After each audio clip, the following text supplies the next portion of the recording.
안녕하십니까. 뉴스플러스입니다. 더불어민주당 등 5개 야당이 최상목 대통령 권한대행 탄핵 소추안을 발의했습니다. 헌법재판소 결정에도 마은혁 헌법재판관 후보자를 임명하지 않는 점 등을 이유로 들었는데 여당은 국정을 파괴하는 테러리즘이라고 맹비난했습니다. 홍민기 기자입니다. 개혁신당을 제외한 민주당 등 5개 야당이 내세운 최상목 권한대행 탄핵 사유는 모두 4가지입니다. 헌법재판소 결정에도 마은혁 후보자를 임명하지 않은 행위, 내란 상설특검 후보자 추천을 의뢰하지 않아 수사를 방해한 행위 등입니다. 대행으로서 헌법 수호 의지가 없다. 이렇게 굉장히 중대한 위헌 사유가 있기 때문에 우리는 야 5당이 공동으로. 앞서 줄탄핵 비판 여론을 우려한 탄핵 반대부터 다음 주 한덕수 총리 탄핵이 기각되면 의미가 없어진다는 등 당내에서도 여러 이견이 나왔지만 불확실한 윤 대통령 탄핵 심판 상황으로 인한 당내 혼란 속에서 탄핵안 발의를 미룰 수 없다는 강경론이 다시 한번 힘을 얻은 것으로 분석됩니다. 헌법재판소의 명확한 판결조차 아예 대놓고 거부하고 있는데 이 자체가 국헌문란 행위다. 민주당은 최 권한대행이 지난 2015년 국정농단 의혹과 관련된 미르재단 설립 과정에서 기업의 출연금을 강요하고도 당시 윤석열 검사의 봐주기 수사로 무혐의 처분을 받았다며 이를 다시 소환해 고발 조치하는 등 최대행 집중 공세에 나선 모습입니다. 반면 국민의힘은 민주당이 기어이 30번째 탄핵안을 발의했다며 국정을 파괴하는 테러리즘으로 완전히 접어들었다고 맹비난했습니다. 그동안 이재명 대표의 민생 행보 역시 기만적이었다면서 말과 행동이 다른 대국민 사기라고 지적했습니다. 큰 정치, 제대로 된 정치는 이재명 대표의 사전에서는 절대 찾을 수가 없습니다. 민주당이 마은혁 후보자를 임명하도록 협박하고 강요하고 있다며 이 대표를 강요죄로 고발하는 등 맞불을 놓기도 했습니다. 예상보다 길어지는 탄핵 정국 속 여야가 별다른 전국 해법이나 전략은 내놓지 않은 채 강공 대응 체계만 집중하고 있다는 지적도 나옵니다. YTN 홍민기입니다. 윤석열 대통령 탄핵 심판 선고는 또 다음 주까지 지켜봐야 하는 상황입니다. 민주당 이재명 대표의 선거법 위반 사건 항소심 선고 뒤에 결론이 나올 가능성이 커졌습니다. 권준수 기자입니다. 지금까지 전례에 비춰보면 윤석열 대통령 탄핵 심판 선고가 가장 빠르게 가능한 날짜는 오는 26일 다음 주 수요일입니다. 헌재가 주요 사건을 이틀 연속으로 선고하는 일은 거의 없는 만큼 월요일 한덕수 국무총리 탄핵 심판 선고 뒤 화요일에 선고할 가능성은 적습니다. 게다가 최근 선고 날짜가 나왔던 감사원장과 검사, 국무총리 탄핵 심판까지 모두 평일을 기준으로 이틀 전에 공지된 만큼 윤 대통령 사건도 크게 벗어나지 않을 거로 보입니다. 그런데 오는 26일은 민주당 이재명 대표의 선거법 위반 사건 항소심 선고가 예정돼 있고 같은 날 전국 고등학생의 모의고사도 치러집니다. 헌재가 윤 대통령 사건과 관련이 없는 이 대표 선고 일정은 고려하지 않는다고 해도 선고 당일 교육청이 인근 학교 휴교를 결정한 만큼 현실적인 고민이 있을 거라는 분석이 나옵니다. 그러면 오는 27일과 28일 목요일과 금요일이 남는데 헌재는 통상 마지막 주 목요일에 일반 사건을 선고해온 점이 변수입니다. 만약 다음 주에 선고한다면 지금까지 대통령 사건과 마찬가지로 금요일인 28일 가능성이 크다는 분석이 나오는 이유입니다. 전례에 기반한 전망이 이어지고 있지만 재판관들 합의에 더 시간이 소요될 경우 윤 대통령 탄핵 심판 결론은 4월로 넘어갈 가능성도 배제하기는 어렵다는 분석입니다. YTN 권준수입니다. 대통령 탄핵 선고를 앞둔 여야의 장외 여론전이 가열되며 헌재 앞은 기자회견장을 방불케 할 정도로 앞다퉈 회견이 열리고 있습니다. 여야 간 자리 싸움이 벌어지는가 하면 앞서 야당 의원이 달걀을 맞은 것을 두고 자작극 음모론까지 제기됐습니다. 이준혁 기자입니다. 헌법재판소 앞에 모여든 여야 의원들 사이 설전이 오갑니다. 우리 죄송한데요. 저희 아까 8시 반부터 기다렸어요. 여기서 8시 반 하시고 그래서 우리 9시 20분에 또 잡아놨다니까요. 아니요, 저희는 탄핵 기각이나 인용을 주장하는 각자가 예고한 기자회견 시간이 겹친 건데 양측 다툼은 고성으로 이어졌고 안 믿겨서 서로 방해가 되잖아요. 아니 누가 방해했다는 거예요 도대체? 결국 회견이 동시 진행되며 구호와 발언이 뒤섞이는 상황까지 벌어졌습니다. 탄핵 기각! 대다수는 파면을 기다리고 있습니다. 이번 달 초부터 릴레이 시위를 이어오던 국민의힘은 대통령 탄핵 반대 주장을 이어갔습니다. 탄핵 심판 진행이 절차적으로 미흡했고 탄핵 사유에서 내란죄를 철회하면서 국회 의결도 다시 받지 않았다며 헌재를 정조준했습니다. 윤 대통령에 대한 탄핵 심판은 당연히 각하 또는 기각되어야 한다고 생각합니다. 민주당도 상임위원회와 선수별 회견을 줄줄이 진행하며 대통령을 파면하라고 목소리를 높였습니다. 탄핵 심판 선고가 늦어지면서 국민 분열과 대립이 심화하고 있다며 망설임은 민주주의를 파괴하는 범죄라고 날을 세웠습니다. 이 모든 거리에서 쏟아지는 이 분노의 함성들, 서로 극과 극이 대립하고 있는 이런 상황에 헌법재판소가 책임이 있다는 것을 명심하시기 바랍니다. 거세지는 공방 속에 국민의힘 윤상현 의원은 앞서 백혜련 의원이 날달걀을 맞은 게 민주당의 자작극일 수 있다는 음모론을 제기했습니다. 민주당은 어디서 누가 그런 이야기를 했느냐, 증명을 못하면 책임지겠느냐고 반문하며 윤 의원이 정신 나갔다고 맹비난했습니다.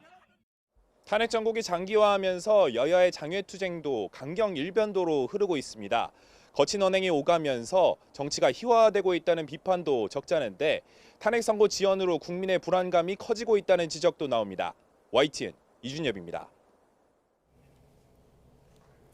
윤 대통령에 대한 체포영장 집행을 저지한 혐의가 있는 김성훈 대통령 경호처 차장과 이광우 경호본부장이 구속갈림길에 섰습니다. 김 차장은 대통령을 지키는 건 적법한 임무 수행이라면서 체포 방해 혐의를 부인했습니다. 윤홍성 기자입니다. 구속심사를 받기 위해 법원에 출석한 김성훈 경호처 차장이 검은색 차량에서 내립니다. 김 차장은 경호처가 처벌이 두려워 경호 임무를 소홀히 한다면 존재 이유가 없다며 체포 저지가 적법한 조치였다고 강조했습니다. 또 윤 대통령이 총기를 사용하라거나 영장 집행을 막으라고 지시한 적도 없다고 주장했습니다. 저희는 그 어떤 지시가 아니라 법률에 따라서 저희 경호 임무 수행을 한 것뿐입니다. 사전에 영장 제시나 고지 없이 무단으로 정문을 손괴하고 침입했습니다. 이광우 본부장은 대통령이 총기 사용 지시를 한 게 맞느냐는 등 취재진 질문에 아무런 답을 하지 않았습니다. 윤 대통령이 총기 사용 지시한 거 맞나요? 대통령 경호처 강경파 수뇌부로 꼽히는 이들은 지난 1월 비상계엄 특별수사단에 윤 대통령에 대한 1차 체포영장 집행을 저지한 혐의를 받습니다. 김 차장은 실무자에게 비화폰 기록을 삭제하라고 지시한 혐의 등도 받습니다. 경찰은 두 사람이 2차 체포영장도 저지하기 위해 총기 사용을 검토한 것으로 의심하는데 이 과정에서 윤 대통령의 지시가 있었다는 경호처 간부들의 진술을 바탕으로 대통령도 특수공무집행 방해 혐의 공범으로 영장에 적시했습니다. 또 김 여사가 윤 대통령 체포 뒤 경호처 직원에게 총을 갖고 다니면 뭐 하느냐 등의 질책성 발언을 했다고도 적었습니다. 김 차장 측은 내란죄 수사권이 없는 공수처의 체포영장 집행이 불법인 만큼 이를 저지한 건 정당한 공무집행이라는 입장인 반면 경찰은 이미 수차례 법원에서 영장의 적법성을 판단해 문제가 없다는 입장이라 이번 영장심사 과정에서 쟁점이 될 것으로 보입니다. 그동안 김 차장과 이 본부장이 비화폰 서버 압수수색을 막아온 가운데 이들의 구속 여부는 비상계엄 수사에도 영향을 미칠 것으로 보입니다. YTN 윤홍성입니다. 윤석열 대통령 부부의 공천 개입 의혹 등 명태균 씨 관련 의혹을 수사하는 검찰이 김종인 전 국민의힘 비대위원장을 소환했습니다. 서울중앙지검 명태균 의혹 전담 수사팀은 오늘 오전 김 전 위원장을 참고인 신분으로 불러 조사했습니다. 김 전 위원장은 지난 2020년 김영선 전 국회의원 소개로 명 씨를 알게 된 뒤에 정국 현안에 대해 논의한 것으로 알려졌습니다. 네, 오늘의 전국 현안 이고은 변호사와 함께 짚어보겠습니다. 어서 오십시오. 안녕하세요. 네, 다음 주 한 주가 정치권의 운명의 한 주가 될 거라는 전망이 지금 많이 나오고 있는데요. 네. 일단 다음 주 월요일에 한덕수 총리 탄핵 심판 선고가 나오지 않습니까? 네. 윤 대통령보다 총리 심판이 선고가 먼저 될 거라는 거 예상하셨는지요? 네, 그간 제가 이제 뉴스에 나오면서 이 한 총리와 윤 대통령 선고가 동시에 나올 것인지 아니면 그 선후 관계가 어떻게 될 것인지에 대한 질문에 대해서 저는 한 총리의 선고가 먼저 나올 가능성이 높다라고 봤습니다. 두 가지의 이유가 있는데요. 첫 번째는 윤 대통령 탄핵 심판 사건에 비해서 이 한 총리 사건의 이 탄핵 심판의 법적 쟁점이 비교적 간명합니다. 따라서 현재 재판관들도 결론을 좀 도출하기가 윤 대통령보다는 조금 더 가볍기 때문에 좀 결론 도출에 좀 더 빠른 시간을 좀 내지 않을까라는 생각을 했고요. 두 번째 쟁점은 현재 재판관들은 특히 한 총리 사건과 이 윤 대통령 사건의 선고 시점을 두고 국정 안정성, 국정 운영에 있어서 어떻게 하면 조금 더 안정성을 도모할 수 있고 또 사회적 혼란을 최소화할 수 있는지 이런 부분들을 분명히 고려할 것이다라는 측면에서 이제 한 총리에 대한 선고가 먼저 나올 가능성이 높다라고 예측을 했는데요. 만약에 예를 들어서 이 대통령에 대해서 파면 결정이 나온다라고 하면 이것을 국정 2인자일 수 있는 국무총리보다 이 대통령에 대한 결정을 먼저 내놓았을 경우에 조기 대선 가능성이나 여러 가지 이제 국정에서 굉장히 중요한 부분들이 있는데 2인자에 대한 거치가 분명하지 않은 상황에서 이런 대통령에 대한 어떤 결정이 나온다라고 한다면 국민들에게도 혼란스러울 뿐만 아니라 이 국정에도 혼란도가 상당히 증가할 수 있습니다. 아마 헌재에서는 이런 부분들을 종합적으로 고려해서 일단 한 총리에 대한 선고를 먼저 잡은 것이 아닌가라는 생각이 듭니다. 예. 지난달 19일에 결론이 종결된 지 한 달을 훌쩍 넘겨서 이제 결론이 나오는 건데 이렇게 오래 걸린 이유는 뭐라고 보세요? 한 총리 같은 경우에는 재판관들이 좀 검토해야 될 것들이 있습니다. 일단은 각하 여부에 대해서 검토를 해야 될 것이고요. 예를 들어서 한 총리 같은 경우에는 의결 정족수 문제가 있죠. 이 총리를 단순히 국무위원으로 봐서 이 과반수 이상의 이 의결 정족수로 볼 것인가, 아니면 이 대통령 권한대행 당시에 탄핵 소추가 됐기 때문에 또 탄핵 소추 사유 중에 일부는 이 대통령 권한대행으로서 대통령으로서의 이런 직무를 수행하는 과정 중에 있었던 일들이 또 소추 사유로 들어가 있습니다. 따라서 대통령을 탄핵 소추할 때인 이 3분의 2 이상의 의결 정족수를 요하는 것인지 이 부분들에 대해 아마 헌재 재판관들이 먼저 판단을 해야 될 것이고요. 만약에 여기서 과반수 이상 각하 결정이 나온다고 하면 각하가 될 것이고, 만약에 이 부분에 대해서는 문제가 없다라고 본다면 또 다시 기각, 인용 이 부분에 대해서 또 여러 가지 논점이 있을 것입니다. 그래서 이런 부분들을 절차적인 요건도 검토해야 되고 또 실질적으로 본안에 들어가서 탄핵 소추 사유 하나하나를 들여봐야 되기 때문에 이 때문에 이 한 총리에 대한 이 선고가 조금 늦어진 것이 아닌가라는 생각이 듭니다. 탄핵 인용을 전망하는 사람은 별로 없는 것으로 보이는데 기각이냐 각하냐 이걸 가지고 좀 갈리더라고요. 어떻게 예상하십니까? 저 또한 기각 내지는 각하가 될 가능성이 있다라고 생각이 들고요. 또 각하가 될 가능성도 상당히 높지 않은가라는 생각이 듭니다. 물론 지금 이 한 총리처럼 이 대통령 권한대행 당시에 그 의결 정족수를 국무위원회 기준으로 볼 것인가 대통령을 기준으로 볼 것인가에 대한 선례가 없었습니다. 그래서 헌재 재판관들도 이번 한 총리에 대한 이 탄핵 심판이 굉장히 중요한 선례가 될 수 있기 때문에 의결 정족수 부분에 대해서 공을 들였을 것 같다라는 생각이 드는데요. 그래서 이 부분에 대해서 저는 제가 조심스럽게 추측해 본다면 대통령 권한대행으로서의 이 직무를 하다가 탄핵 소추가 되었고 또 그 행위 중에 일부가 위헌 위법하다라는 것이 소추사에 들어갔기 때문에 저는 이 대통령을 탄핵 심판할 때 필요한 3분의 2 이상의 의결 정족수가 필요하다라고 헌재에서 볼 가능성도 있을 것 같아서요. 각하 처분이 나올 가능성도 상당히 높다는 생각이 듭니다. 또한 만약에 이게 인용 기각까지 갈 경우에는 이 탄핵 소추 사유 5가지에 대해서 헌재가 상세히 기재를 해야 되는데요. 그렇다라고 한다면 윤 대통령의 이 탄핵 소추 사유와 일부 겹치는 부분이 있습니다. 12월 3일 비상계엄 선포문에 대한 위헌 위법성에 대한 판단도 들어가야 되고요. 어떻게 생각하면 윤 대통령 선고의 예고판이다라고도 보일 수 있기 때문에 저는 한 총리 사건에 대한 선고를 빠르게 잡았다는 것은 한 총리 사건의 결정문을 통해서는 우리가 윤석열 대통령에 대한 결정문의 흐름을 읽기가 좀 어렵기 때문에 그런 점까지도 고려해서 한 총리에 대한 선고기일을 먼저 잡은 것이 아닌가라고 생각을 해서요. 저는 각하 가능성에 조금 무게를 두고 있습니다. 만약에 재판부가 각하 결정을 내리게 되면은 앞서 설명하신 대로 윤 대통령 심판과 일부 쟁점이 겹치는 부분에 대해서 재판부의 의중을 알기가 어렵다는 거죠? 네, 그렇습니다. 각하가 되면요, 본안에 대한 심리에 나아가지 않습니다. 그래서 결정문에서는 각하가 된 이 의결 정족수에 대한 부분만 아마 상세히 기재가 될 것이고요. 이 탄핵 소추 사유 하나하나에 대한 언급이 들어가 있지 않을 가능성이 있어서 만약에 월요일에 정말 각하가 된다라고 하면 이를 통해서 윤 대통령에 대한 이 탄핵 심판의 결론까지 우리가 유추해 보기는 좀 어려운 상황이 되지 않을까 싶습니다. 지금 각하가 되면은 최상목 등이 임명한 정계선 조한장 이 두 재판관에 대해서 좀 무효라는 여권의 일각의 분석이 있던데 이건 어떻게 되는 겁니까? 그런 의견이 있는데요. 저는 법조인으로서 그 의견에 동의하진 않습니다. 왜냐하면 이 한덕수 총리 같은 경우에는 대통령 권한 대행으로서 직무를 수행하다가 탄핵 소추가 되어서 직무가 정지되었던 것이고요. 한 총리가 직무가 정지되었기 때문에 그 다음 순서인 이 최상목 권한 대행이 대통령 권한 대행으로서의 직무를 수행한 것이기 때문에 이 한덕수 총리에 대한 이 탄핵 심판에서 각하 내지는 기각이 됐다 하더라도 그 사이에 최상욱 권한 대행이 적법하게 권한을 행사했던 것이 모두 무효가 된다라고 법적으로 해석할 수는 없어서요. 그래서 2명의 재판관에 대해서 최상목 권한 대행이 임명을 했던 부분까지 무효다라는 주장은 저는 개인적으로 좀 성립하기 어렵지 않나라고 생각하고 있습니다. 예, 한 총리가 탄핵 소추된 이유가 있는데 하나가 이 헌법재판관 3명 임명을 거부했다는 거 아니겠습니까? 네. 이 점은 재판부가 어떻게 판단할 것으로 보십니까?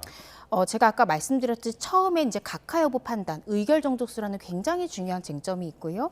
이 부분은 정말 중요한 선례가 될 것입니다. 예. 만약에 각하가 되지 않고 결국 본안에 들어간다면 저는 5가지 탄핵 소추 사유 중에 가장 쟁점이 되는 것이 바로 말씀해 주신 이 3명의 헌재 재판관들의 임명을 보류한 부분이 문제가 될 것이라고 보여집니다.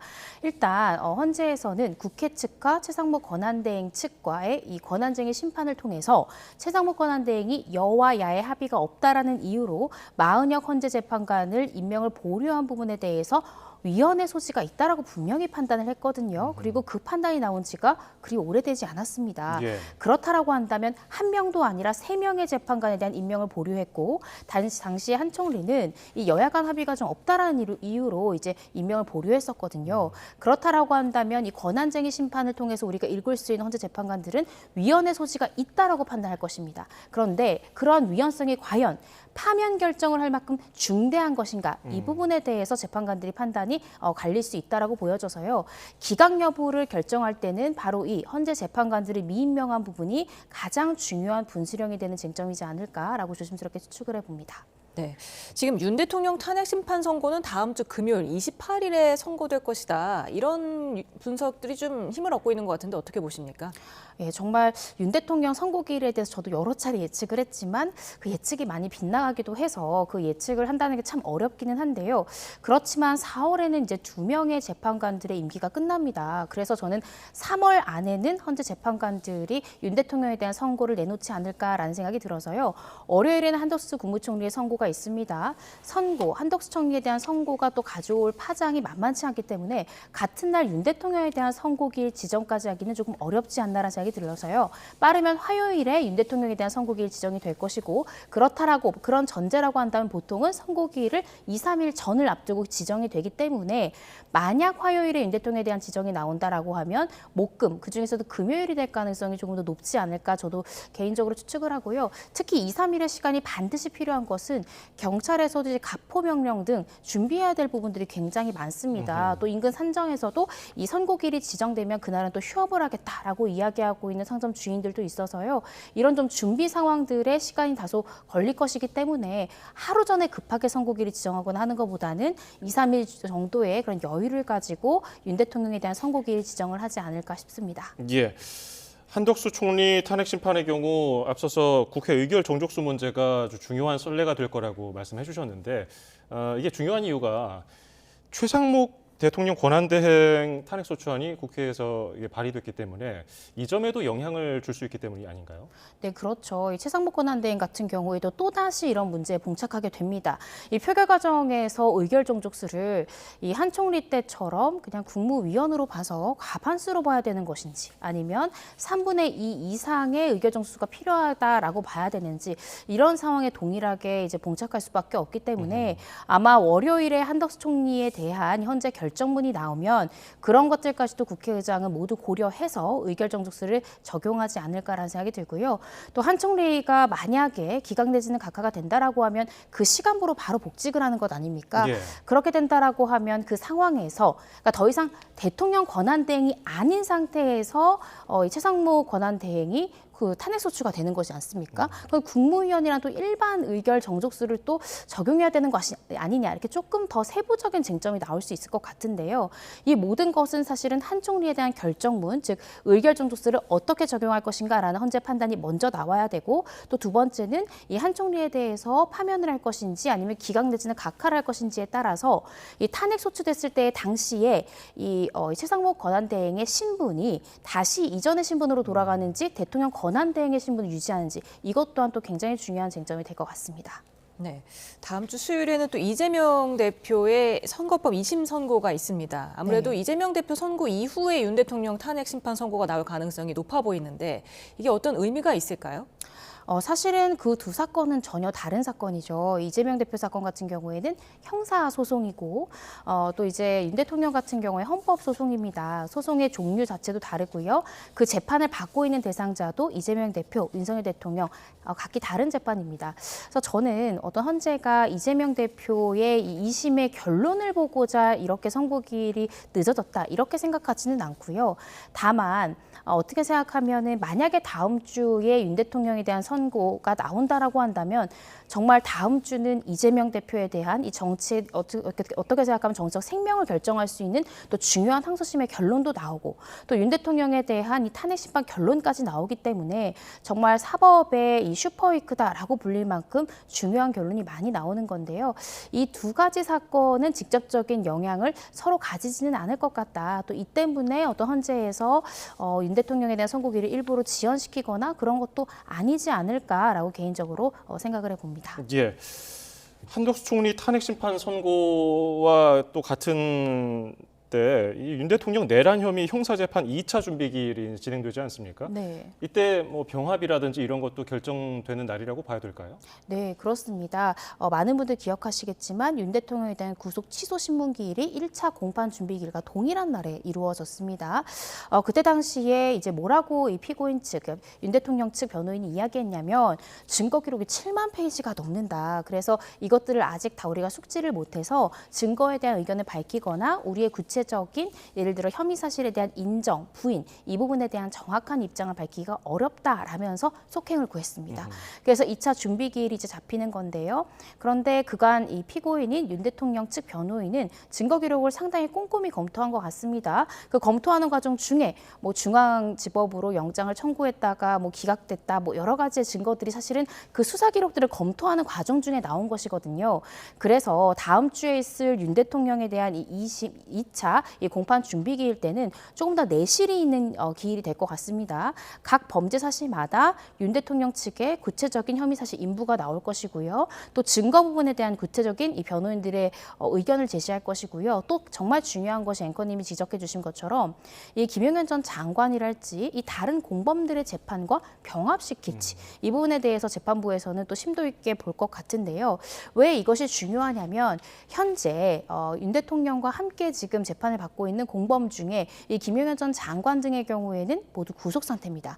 윤 대통령은 불구속 상태이기 때문에 불구속 상태에서는 재판을 1년을 하건 2년을 하건 큰 문제가 없습니다. 그렇지만 김용현 전 장관처럼 구속이 된 사람들의 경우에는 보통 6개월이라는 법정 구속이 가능한 기간 내에 재판을 최대한 빨리 마치려고 하기 때문에 구속된 인원과 병합이 됐을 때는 윤 대통령 사건도 굉장히 빠르게 갈 수 있거든요. 그래서 이 병합 여부가 2차 윤 대통령에 대한 공판 준비기일에서 또 우리가 눈여겨봐야 되는 그런 포인트지 않을까 싶습니다. 네, 민주당과 야당이 지금 최상목 대행 탄핵 소천을 발의했고 또 민주당은 최상목 대행을 뇌물공갈죄로 공수처에 고발을 했습니다.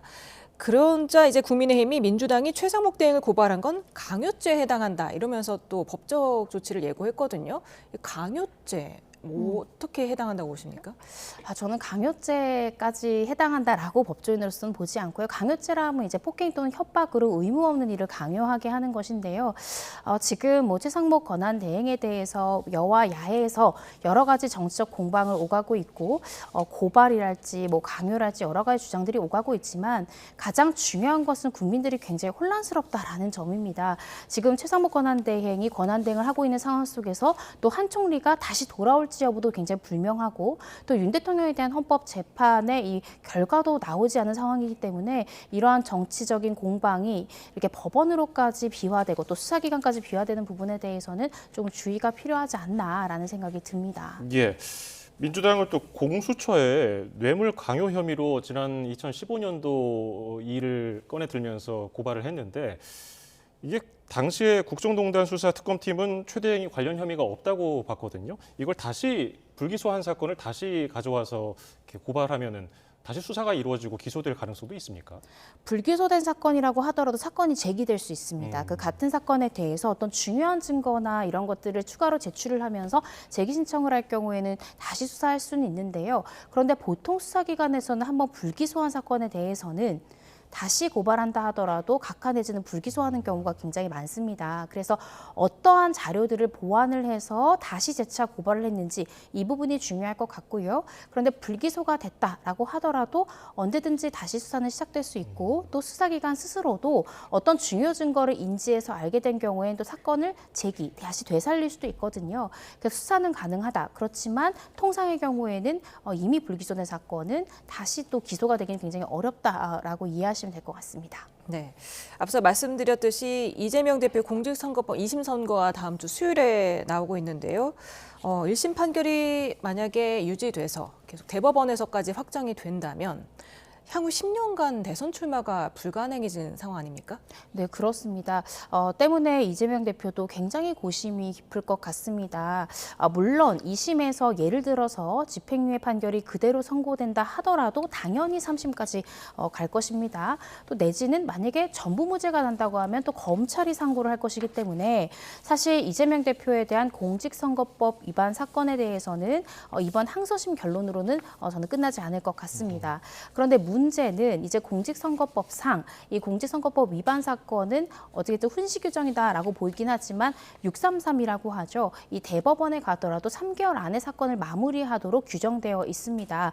그렇다라고 한다면 만약에 윤 대통령에 대해서 파면 결정이 내려져서 이 조기 대선이 된다면 그 조기 대선이 치러지기 전에 이재명 대표에 대한 3심 결론이 나오고 그것이 이 피선거권을 박탈하는 형이 그대로 확정된다라고 하면 그렇다라고 한다면 이재명 대표로서는 굉장히 난감한 상황이 될 수 있거든요. 뿐만 아니라 예를 들어서 이 대법원에 갈 때까지 대법원에서 확정될 때까지의 시간이 상당 기간 걸린다 하더라도 이 다음 주에 있을 2심에서 정말 집행유예형이 또다시 선고된다면 과연 이재명 대표를 대권 주자로 또 봐야 될 것인가에 대한 또 여러 가지의 사법적 리스크가 있습니다. 그래서 이런 부분들 때문에 이재명 대표도 이 2심, 이 공직선거법 위반 관련해서 여러 가지의 주장들을 펼쳤고요. 그래서 이 부분에 대해서는 아마 항소심의 선고가 될 때 그간 위헌법률심판 제청 신청이랄지 여러 가지 이 대표가 신청했던 것에 대한 이 재판부의 답변이 판결문으로서 나오지 않을까 싶습니다. 예, 1심 판결을 보면은 국민의힘이 공개한 김문기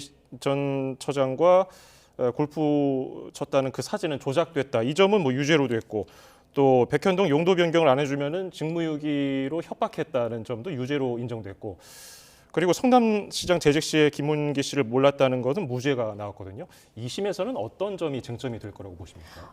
저는 역시나 이 김문기 씨 관련한 쟁점이 가장 중요한 쟁점이 될 것 같습니다. 사실 백현동 부지 용도 변경 관련해서 국토부의 협박이 있었다 없었다 그 부분은 이미 국토부 관계자들이 협박이 없었다라고 1심과 2심에서 일관되게 진술하기 때문에 그것에 대한 결과가 달라질 가능성은 저는 적을 것 같고요. 다만 재판부에서도 공소장 변경을 요청한 부분이 바로 고 김문기 처장과 관련된 이 이재명 대표의 발언들이었습니다. 예. 이 고 김문기 처장 관련한 발언들이 크게 세 가지의 카테고리로 분류가 되는데 방송 중에 했던 말들이 굉장히 여러 가지가 있었습니다. 심지어 한 언론사의 방송사에 나왔던 발언만이 문제된 것이 아니라요. 같은 취지의 말을 여러 방송사에서 했기 때문에 재판부에서는 고 김문기 씨에 관련한 이 공소사실 중에 각각 방송사에서 했던 말들이 정확히 어떤 것들에 해당되는지를 공소사실을 조금 더 명확하게 특정해달라고 요구를 했습니다. 특정해달라고 요구하는 것은 바로 재판부가 그 쟁점에 대해서 굉장히 고민을 하고 있다는 거고 판결문을 쓰려고 할 때 어떤 공소사실이 특정되어 있어야 그것이 유죄, 무죄를 정확하게 쓸 수 있는 것이거든요. 따라서 만약에 결과의 변동 가능성이 어느 부분에 있냐라고 물으신다면 이 고 김문기 처장과 관련된 부분에 대해서는 이 유무죄가 조금은 변동 가능성이 있을 수 있지만 백현동 부지 관련한 부분에 대해서는 1심에서의 판결 결과가 뒤바뀔 가능성은 조금 낮지 않을까라고 개인적으로 추측을 해보고 있습니다. 네. 그래서 지금 2심에서 어떻게 대선 출마가 가능하게 뒤바뀔 수 있을 것인가, 어떻게 결과가 나올 것인가는 예상을 어떻게 하고 계십니까? 사실 예상이 정말 어렵긴 합니다. 검찰에서는요, 1심 때도 이제 징역 2년을 구형을 했고 2심 때도 역시나 징역 2년을 구형을 했습니다. 그러니까 이재명 대표도 1심의 형량이 너무 과다하다라고 항소를 했지만 검찰에서는 1심의 형량이 너무 과경하다라고 또 하면서 항소를 했거든요. 그렇기 때문에 이 결과를 예측하기는 조금 어렵지만 저는 만약에 고 김문기 처장에 대한 발언이 전부 무죄가 나온다라고 하더라도 백현동 부지 관련한 부분들에 대해서 유죄가 유지가 된다면 그래도 100만 원 이상의 이 형이 선고될 가능성이 있어서 이 당선 무효형 이 부분에 대한 이슈에서 탈피하기는 조금 어렵지 않을까라는 생각이 듭니다. 일단은 이 두 가지의 쟁점, 고 김문기 처장에 대한 쟁점, 백현동 부지에 관한 쟁점, 크게 두 가지 쟁점으로 볼 수 있는데요. 형의 종류, 형 종 자체가 집행유예에서 벌금형으로 바뀌려면 3분의 2 이상의 사실은 무죄가 나와야만 형의 종류가 바뀔 것 같거든요. 근데 형 종만 바꿔서는 안 됩니다.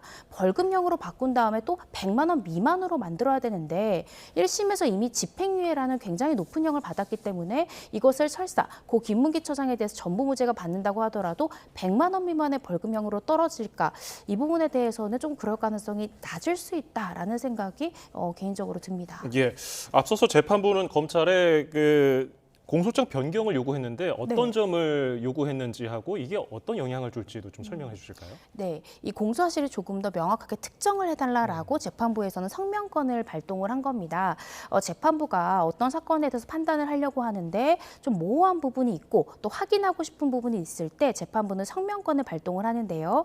재판부에서는 검찰에 이재명 대표가 방송상에서 했다고 하는 고 김문기 처장 관련한 발언을 조금 더 정확하게 특정해달라고 이야기를 했습니다. 아까 화면에서 보신 것처럼 고 김문기 처장에 대한 발언은 크게 세 가지의 카테고리로 정리가 되는데요.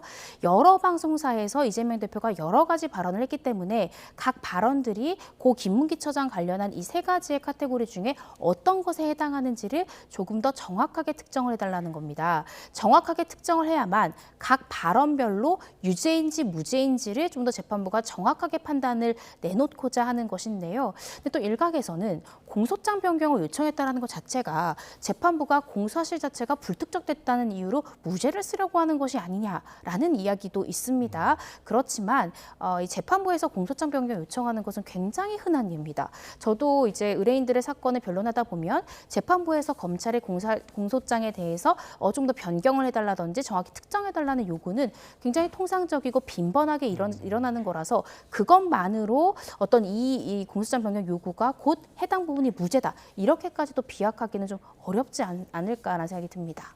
네, 근데 이재명 대표가 위헌 심판 제청을 추가로 신청을 하지 않았습니까? 이에 대한 법원 판단은 아직 안 나온 거죠? 네, 그렇습니다. 사실 이재명 대표는 두 차례에 걸쳐서 이 해당 규정에 대해서 위헌법률 심판 제청 신청을 했습니다. 그런데 사실은 첫 번째 이 위헌법률 심판 제청 신청을 한 지가 꽤 됐거든요. 근데 이 부분에 대해서 그 신청을 받아들여서 이 재판부가 정말로 현재 제청을 할 것인지 이 여부에 대해서 아직 재판부는 어떠한 이야기도 하지 않았습니다. 그런데 이번에 이 변론 종결되고 굉장히 어떻게 생각하면 소송이 마무리에 향해 달려가고 있는 시점에서 또다시 이 대표가 위헌법률심판 제청 신청을 한 겁니다. 그래서 이 부분에 대해서도 또 아직까지도 재판부에서 어떠한 이야기도 하지 않았는데요. 아마 다음 주에 있을 판결문을 통해서 그 이 대표가 이 제청 신청을 했던 위헌법률심판 부분에 관련한 신청에 대한 이 재판부의 답변을 판결문으로서 들을 수 있지 않을까라는 생각이 듭니다. 예, 여당에서는 이재명 대표가 이 재판을 고의로 지연시킬 의도가 있다고 주장을 하는데 왜 그렇게 주장을 한다고 보십니까? 그 주장의 배경에는 원래 위헌법률심판 제청 신청 같은 경우에는요. 재판을 시작할 때 하는 것이 통상적입니다. 이렇게 재판이 마무리될 때 그것도 첫 번째도 아니라 한 번 더 재차 제청 신청을 하는 것은 굉장히 드물기 때문인데요.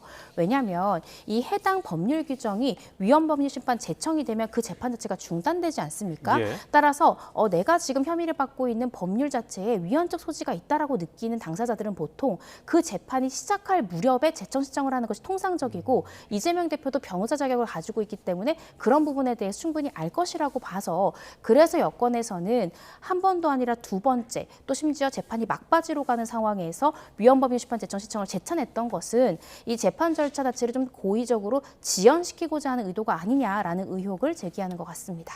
그런가 하면 이재명 대표 배우자 김혜경 씨가 네. 법인카드 유용과 관련해서 검찰이 기소유예 처분에 불복을 해서 헌법 소원을 제기했다. 이런 소식이 들어왔는데 이거는 왜 그런 걸까요?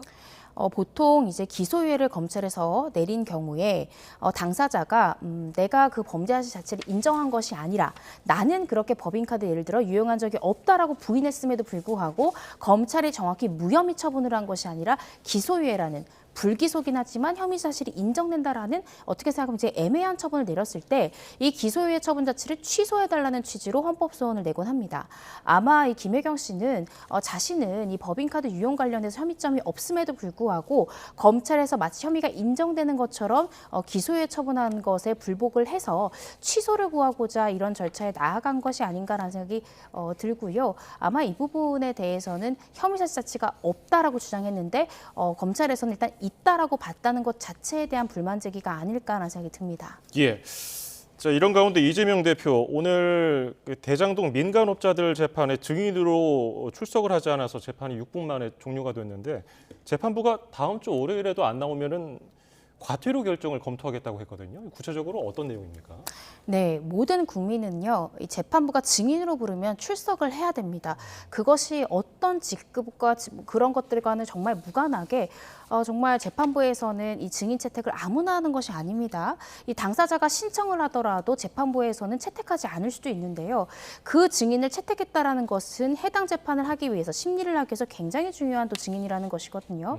그래서 이재명 대표에 대해서 증인 채택을 해서 증인 신문을 위해서 소환장까지 보냈음에도 불구하고 불출석 사유서를 제출을 했죠. 제출을 했는데 이 부분에 대해서 재판부는 납득하기 어렵다는 겁니다. 그리고 이 대장동 사건 관련해서 이재명 대표가 또 굉장히 중요한 진술을 할 수 있는 사람이기 때문에 재판부에서도 꼭 필요하다고 이야기를 하는 거고요. 따라서 정당한 이유 없이 출석에 불응했기 때문에 다음 기회까지 불출석할 때는 과태료 처분을 하겠다라는 거고요.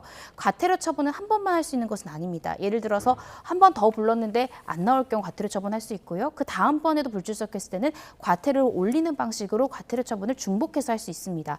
그러다가 정 안 될 경우에는 강제 구인까지도 할 수 있는데요.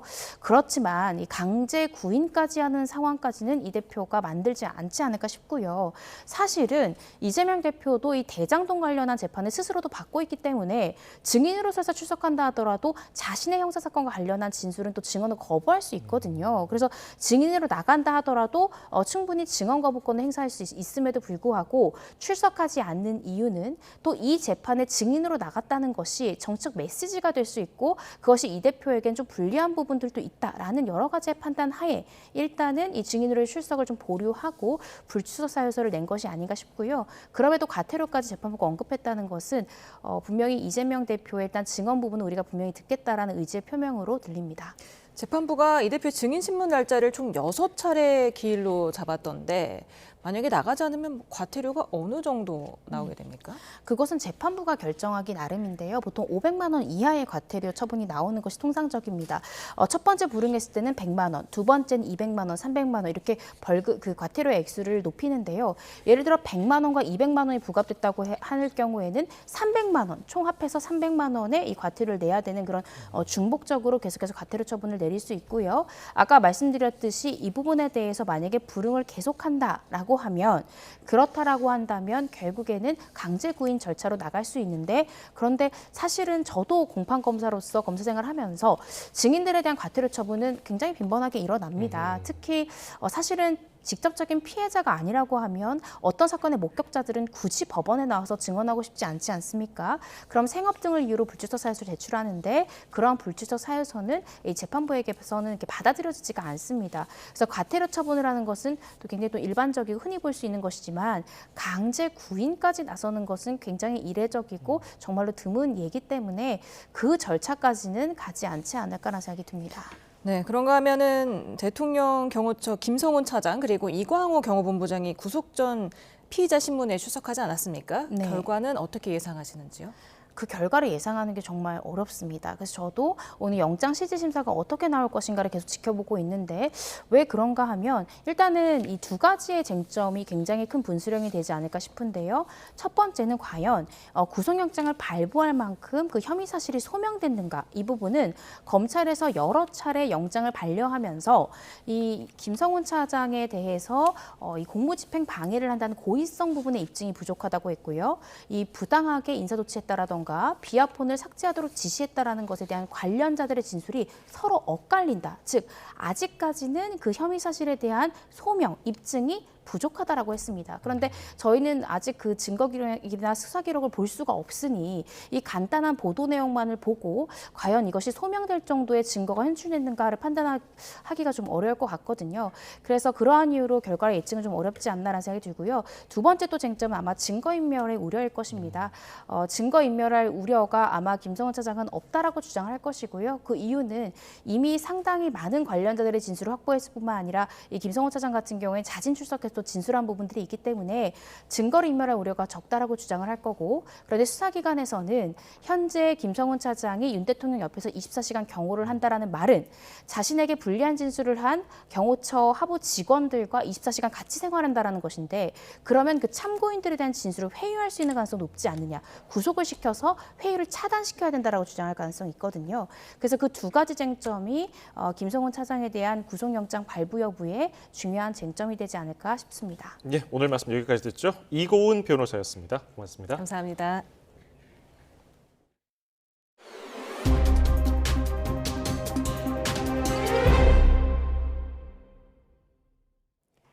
의대 교수들이 정부의 의대 증원 처분을 취소해달라며 낸 행정소송 1심에서 각하 판결이 내려졌습니다. 의대 증원에 반발하며 제기된 소송에서 본안 판단이 나온 건 이번이 처음입니다. 김다연 기자가 보도합니다. 전국 33개 의과대학 교수들은 정부의 의대 증원 정책을 취소하라며 지난해 3월 보건복지부 장관과 교육부 장관을 상대로 행정소송을 제기했습니다. 이 판결은 정말 현재의 혼란을 막을 수 있는 정말 중요한 판결입니다. 1년 넘게 사건을 심리한 법원은 소송 요건을 갖추지 못해 판단 대상이 되지 않는다며 각하 결정을 내렸습니다. 재판부는 먼저 보건복지부 장관의 의과대학 입학정원 증원 발표는 항고소송의 대상이 아니라고 판단했습니다. 또 교수들이 교육부 장관의 입학정원 증원 배정 처분에 직접 상대방에 해당하지 않는다며 소송을 낼 자격도 없다고 봤습니다. 의대 교수 측은 변론 과정에서 의료인 처단 내용이 담긴 포고령을 근거로 교수도 권리 침해를 받은 피해자라고 주장했지만 받아들여지지 않은 겁니다. 정부의 의대 증원과 관련한 사건 가운데 처분의 효력을 일시 중단하는 집행정지가 아닌 본안 판결이 나온 건 이번이 처음입니다. 앞서 교수들은 집행정지도 신청했지만 비슷한 이유로 각하 결정이 확정됐고 전공의 등이 제기한 집행정지 사건들도 줄줄이 기각, 각하됐습니다. YTN 김다현입니다.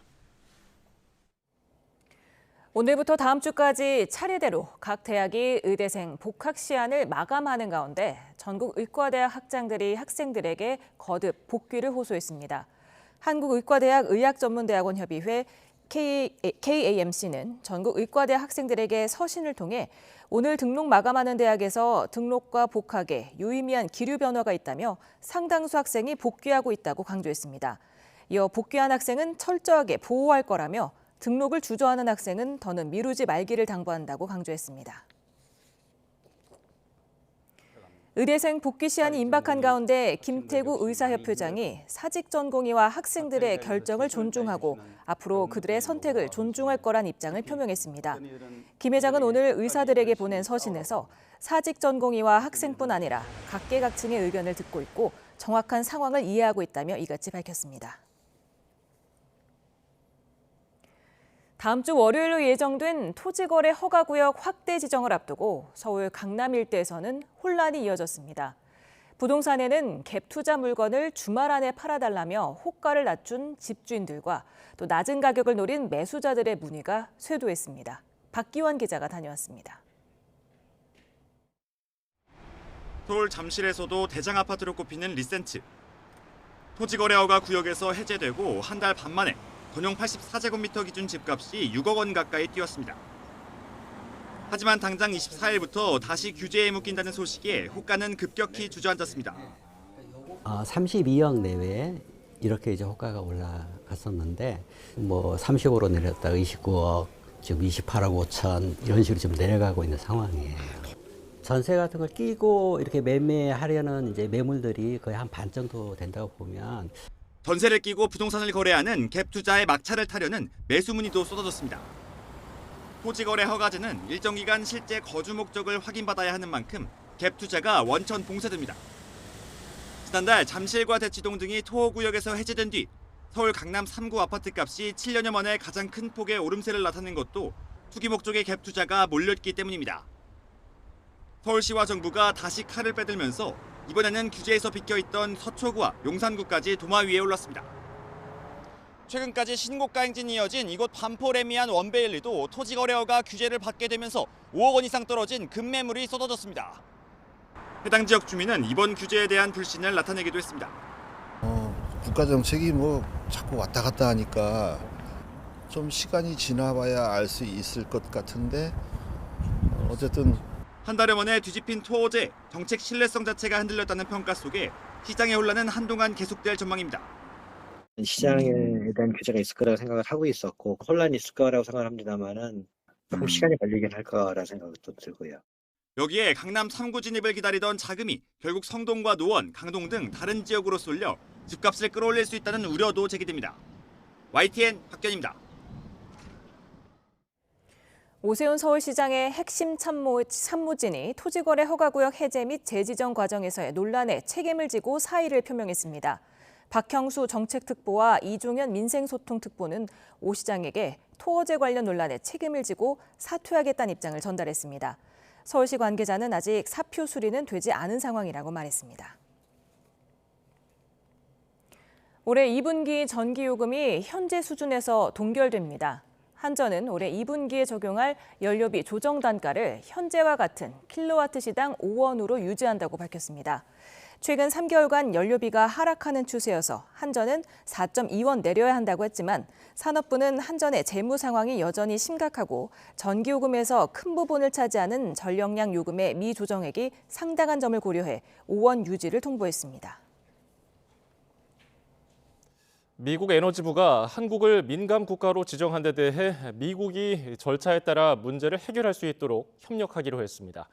크리스 라이트 미 에너지부 장관과 처음으로 양자 회담을 연 안더크 산업부 장관은 하워드 러트닉 상무부 장관도 만나서 상호 관세 문제도 논의할 예정입니다. 황혜경 기자입니다. 미국 에너지부가 한국을 민감국가 목록에 포함한 사실이 뒤늦게 드러나면서 발등에 불이 떨어진 정부. 급히 일정을 잡아 미국으로 떠난 안덕근 산업통상자원부 장관이 크리스 라이트 에너지부 장관을 만나 우리 측 우려를 전했습니다.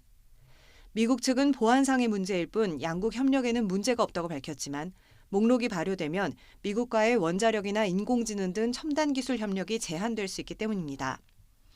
이번 회담에서 곧바로 민감국가 목록에서 한국을 제외하진 못했지만 미국은 앞으로 절차에 따라 조속히 문제를 해결하기 위해 협력하겠다는 뜻을 나타냈습니다. 대미 관세 협상 카드로 거론되고 있는 에너지 협력도 의제로 올랐습니다. LNG와 전력망, 원전 등 다양한 분야에서 양국 협력을 강화하고 에너지 정책 대화라든지 민관 합동 포럼도 정례화하기로 했는데 구체적인 발표는 없었지만 트럼프 대통령이 역점을 두고 있는 알래스카 프로젝트 논의도 이뤄졌을 것으로 보입니다. 안 장관도 출국에 앞서 프로젝트 참여 여부를 예단하기는 어렵지만 검토 대상이라는 점은 분명히 했습니다. 지금 상황에 대해서 저희가 다시 한번 점검을 해서 향후에 저희가 건설적으로 참여할 수 있는 방안이 있는지 그런 것들을 신중하게 저희가 검토를 해볼 계획입니다. 안 장관은 미국 상호관세 문제를 협의하기 위해 러트닉 상무부 장관과도 만날 예정입니다. 불과 3주 만의 만남인데 상호관세에 한국도 예외는 없다던 미국 측 강경한 입장이 다소 누그러들 수 있을지 주목됩니다. YTN 황혜경입니다. 홈플러스가 4,600억 규모의 자산 유동화 증권 피해 변제를 위해 적극 나서기로 했습니다. 피해자들을 비롯해서 언론과 국회의 거센 요청에 결국 전향적인 자세를 보였습니다. 류환홍 기자입니다.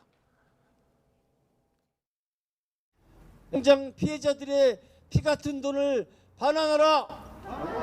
반환하라! 반환하라! 홈플러스가 결국 이 같은 피해자들의 호소를 수용하기로 했습니다. 기업 회생 절차에 들어간 홈플러스는 자산 유동화 증권 발행 금액 4,618억 원을 금융 채권이 아닌 상거래 채권으로 분류하기로 하고 회생법원에 신고를 마쳤습니다. 이로써 회생 절차 중에 변제가 보류되는 금융 채권과 달리 자산 유동화 증권 투자자들은 만기가 돌아오면 투자 원리금을 전액 변제받을 수 있게 됩니다. 그간 ABSTB로 불리는 자산 유동화 증권의 성격을 금융 채권으로 볼 것인지 상거래 채권으로 볼 것인지를 놓고 논란이 많았습니다.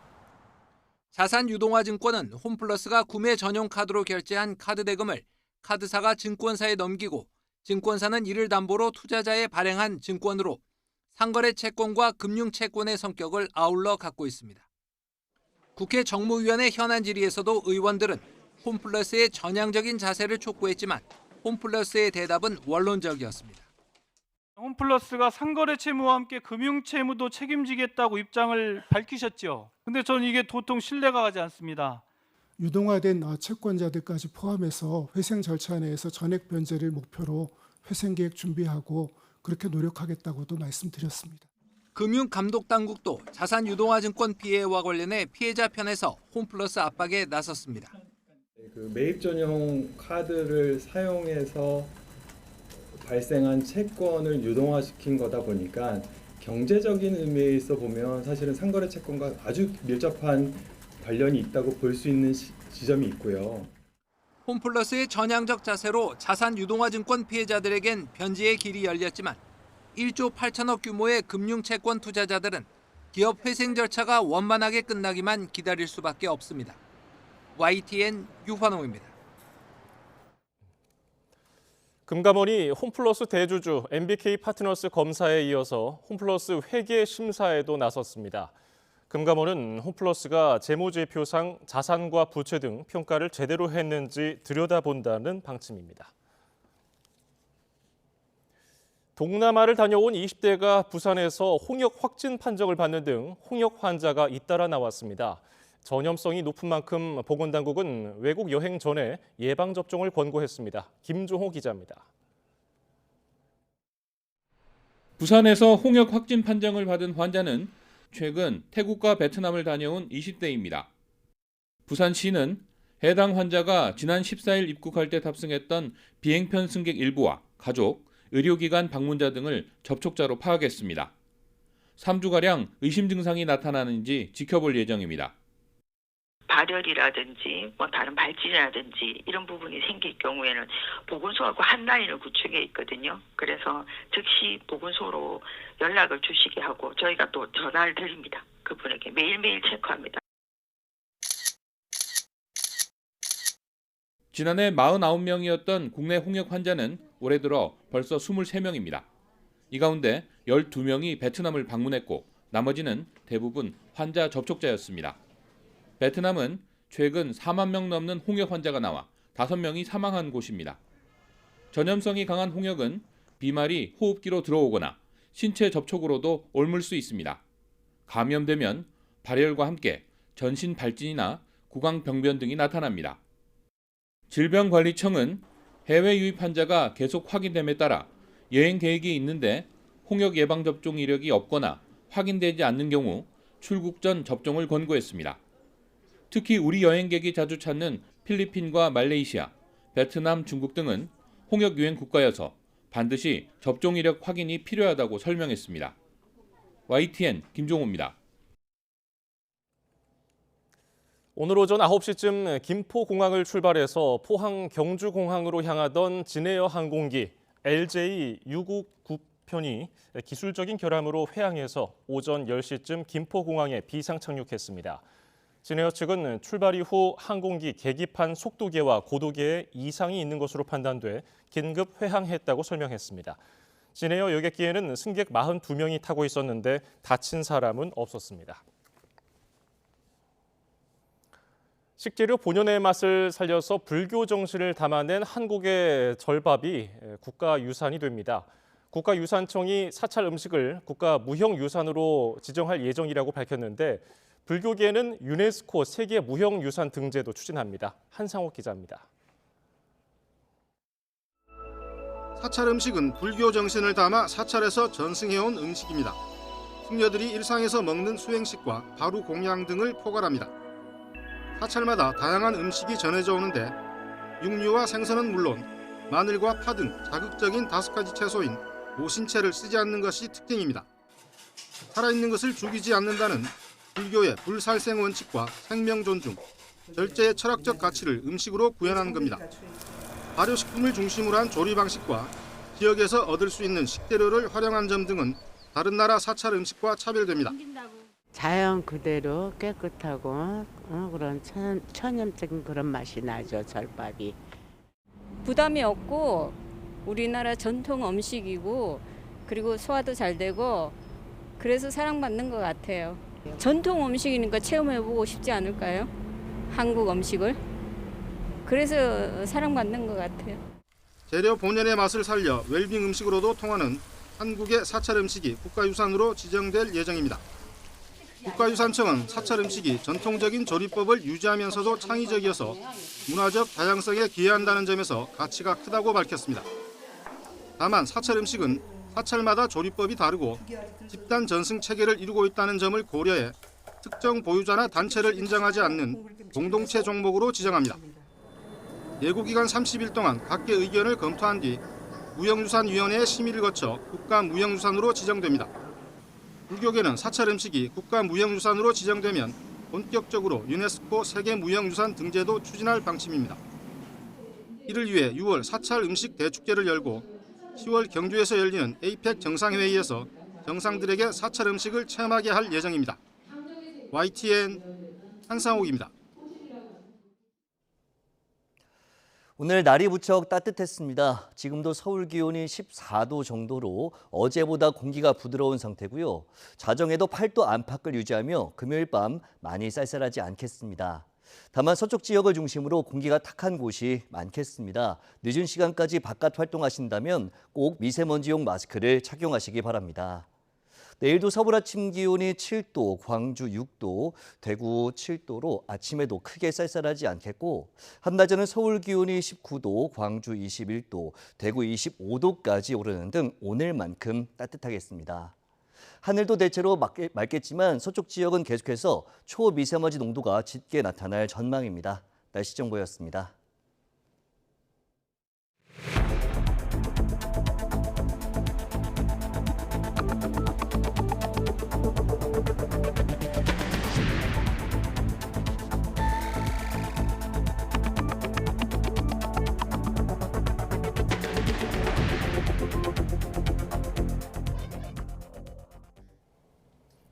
윤석열 대통령 탄핵 심판 선고는 또 다음 주까지 지켜봐야 하는 상황이 됐습니다. 민주당 이재명 대표의 선거법 위반 사건 항소심 선고가 나온 뒤에 결론 날 가능성이 커졌습니다. 권준수 기자입니다. 지금까지 전례에 비춰보면 윤석열 대통령 탄핵 심판 선고가 가장 빠르게 가능한 날짜는 오는 26일 다음 주 수요일입니다. 헌재가 주요 사건을 이틀 연속으로 선고하는 일은 거의 없는 만큼 월요일 한덕수 국무총리 탄핵 심판 선고 뒤 화요일에 선고할 가능성은 적습니다. 게다가 최근 선고 날짜가 나왔던 감사원장과 검사, 국무총리 탄핵 심판까지 모두 평일을 기준으로 이틀 전에 공지된 만큼 윤 대통령 사건도 크게 벗어나지 않을 거로 보입니다. 그런데 오는 26일은 민주당 이재명 대표의 선거법 위반 사건 항소심 선고가 예정돼 있고 같은 날 전국 고등학생의 모의고사도 치러집니다. 헌재가 윤 대통령 사건과 관련이 없는 이 대표 선고 일정은 고려하지 않는다고 해도 선고 당일 교육청이 인근 학교 휴교를 결정한 만큼 현실적인 고민이 있을 거라는 분석이 나옵니다. 그러면 오는 27일과 28일 목요일과 금요일이 남는데 헌재는 통상 마지막 주 목요일에 일반 사건을 선고해온 점이 변수입니다. 만약 다음 주에 선고한다면 지금까지 대통령 사건과 마찬가지로 금요일인 28일 가능성이 크다는 분석이 나오는 이유입니다.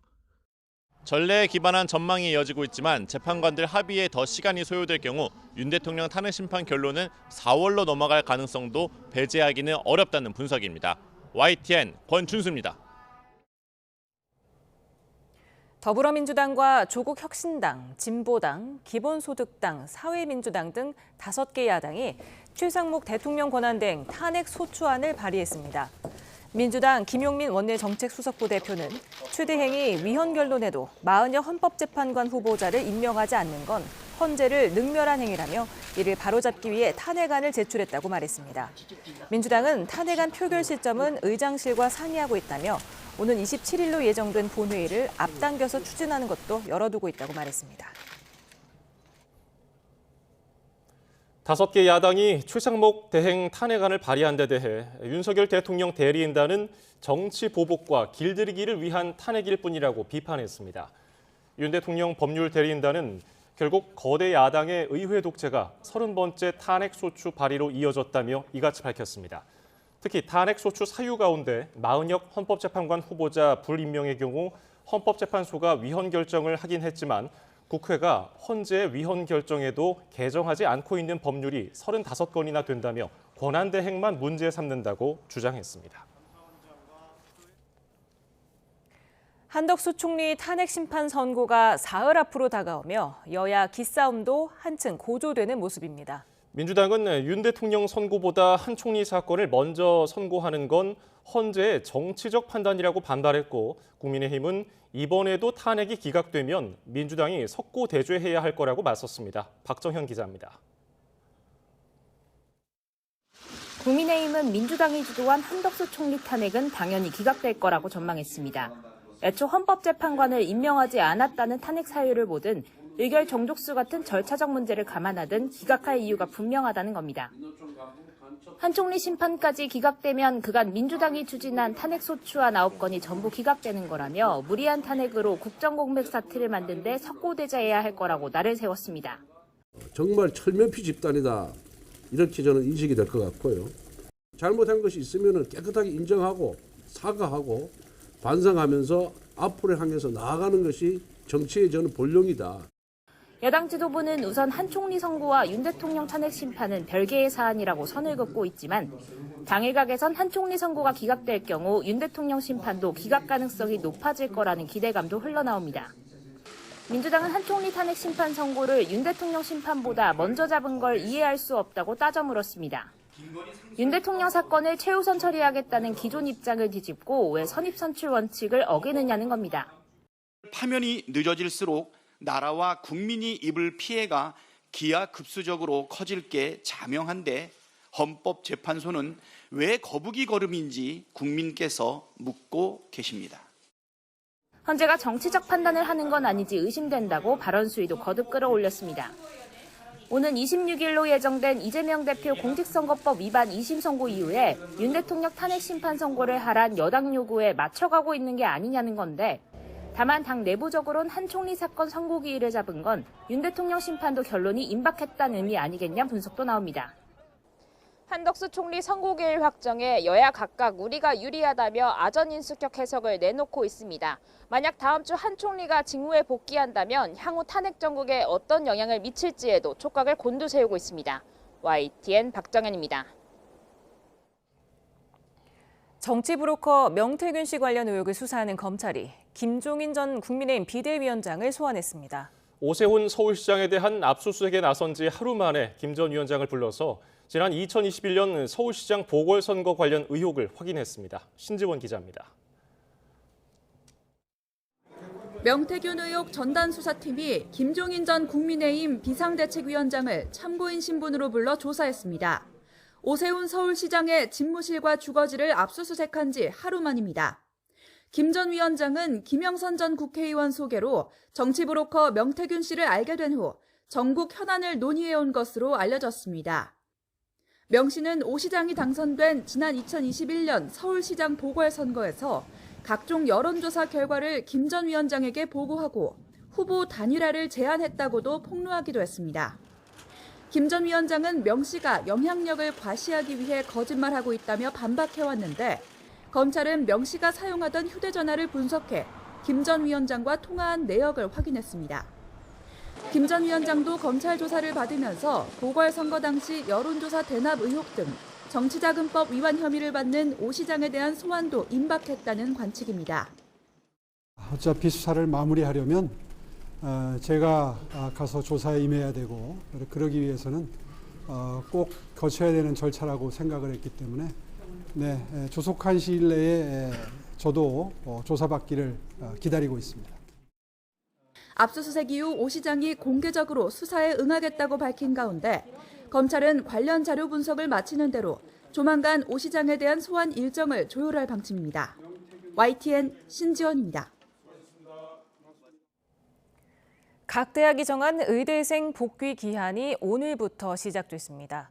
의사단체들이 저마다 학생을 지키겠다고 성명을 발표했지만 미복귀로 대학이 유급이나 제적 처분을 내리면 불이익은 학생 스스로 감수할 수밖에 없습니다.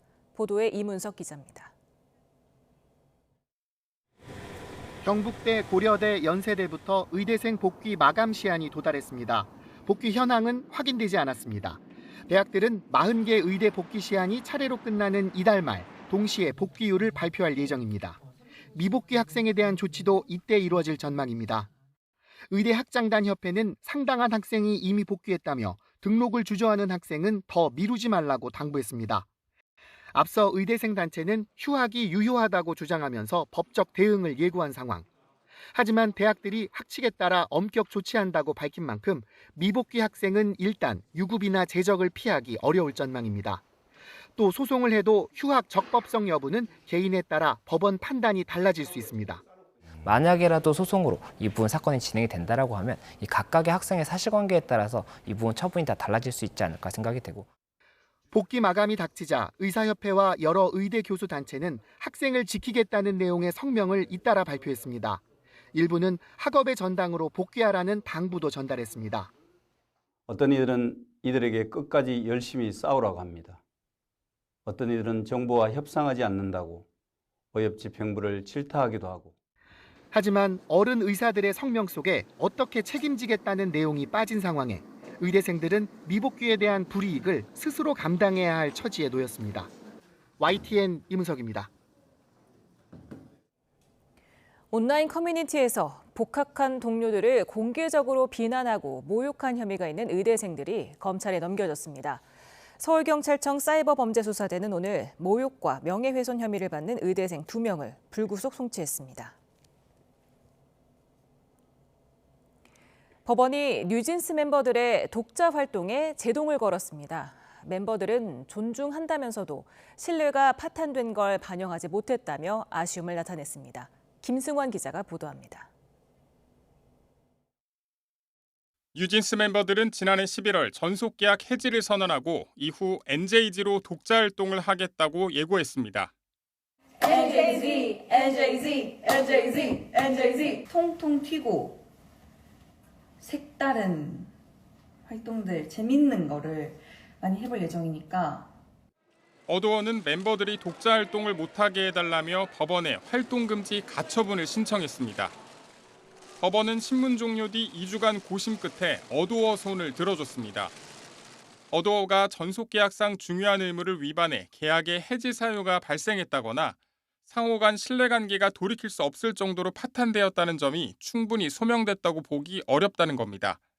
특히 민희진 전 대표 해임, 한이 괴롭힘 의혹, 성과 폄훼 주장 등 멤버 측이 계약 해지 이유로 든 사례 모두 받아들이지 않았습니다.